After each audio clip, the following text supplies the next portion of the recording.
At South Bay, on August 20th, Royce Snyman shared BYKOTA spoken here.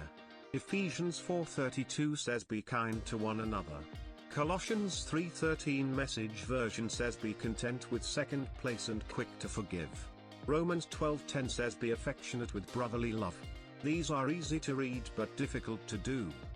Ephesians 4:24 says put on the new person, created to be like God in holiness. In other words, practice Christian living. So, what does kindness look like? It consists of our words and our actions. Leo Buscaglia wrote, "The smallest act of caring has the potential to turn a life around."